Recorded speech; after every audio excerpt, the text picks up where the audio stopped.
নমস্কার বন্ধুরা, সারদা আমাদের রান্নাঘরে একটা রান্না নিয়ে এসেছি দাদু নাতির সম্পর্ক নিয়ে। জ্যান্ত পাটার সাথে গাছ পাটাটা তরকারি। আমার গাছ পাটা কাটা হয়ে গেছে, আলু কাটা হয়ে গেছে, এটাকে এবার আমি সিদ্ধ দেব।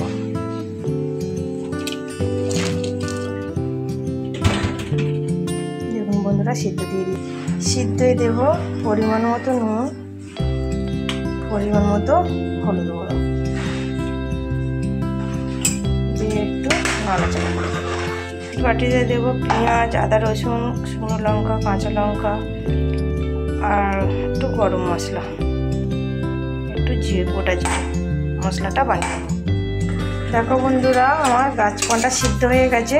জ্যান্ত পাঁঠার দাদু গাছ পাঁঠা বন্ধুরা নামিয়ে নিয়েছি। গাছ পাঁঠা দেখো বন্ধুরা, তেল দিয়ে দিলাম, দেবো ফোড়নে আমি গোটা জিরে, দেবো তেজপাতা। বন্ধুরা ভিডিওটা লাস্ট পর্যন্ত দেখতে থাকবে। দিয়ে দিলাম এবার পেঁয়াজ। বাজারে আমি গেলাম, জ্যান্ত পাঁঠার দাদু বসেছিল গাছ পাঁঠা, তাকে নিয়ে আসলাম। নিয়েছি তো তোমরা তো দেখলে, সব সিদ্ধ টিদ্ধ করে দিয়েছি। এবার এটাকে তরকারি বানাবো। বাবা, গাছ পাঁঠার দাদু কি শক্ত করে জামা প্যান্ট ছাড়ানো, কি কষ্ট বাবারে বাবা। দেখো বন্ধুরা, পরিমাণ মতো একটু নুন দেবো। আজকে দাদু নাতিকে দিয়ে একটা পাঁঠার তরকারি বানাবো। চলো, বুড়ো দাদুর গায়ে মাখানোর জন্য ক্রিম মশলাটা দিয়ে দিলাম।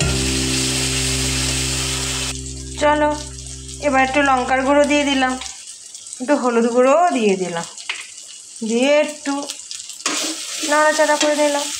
দেখো কিরকম ক্রিমটা আমাকে বানিয়ে নিলাম বুড়ো দাদুর গায়ে লাগাবো বলে। ক্রিম থেকে তেলও ছেড়ে দিয়েছি। এবার চলো বুড়ো দাদুকে দিয়ে দেওয়া যায়, দিয়ে একটু নাড়াচাড়া করা যায়। চলো বুড়ো দাদুর উপরে একটু মিষ্টি করে দেওয়া যাক। দেখো কেমন হলো গাছ পাঁঠা। বেশি মশলাও দিলাম না, তেলও দিলাম না, অনেকটা হলো দাদু দাদুর থেকে নিয়ে নাড়াচাড়া। এবারে দিয়ে দিই জল। রসালো একটা তরকারি।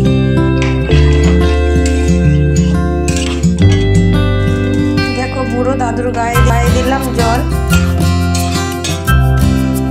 অবশ্যই করে ভিডিওটা লাস্ট পর্যন্ত দেখতে থাকবে বন্ধুরা। এবারে দেবো আমি একটু পরিমাণ মতো ঘি। দাদুর মনটা বড় রসলা, তাই দাদুর তরকারিটা হয়েছে রসলা।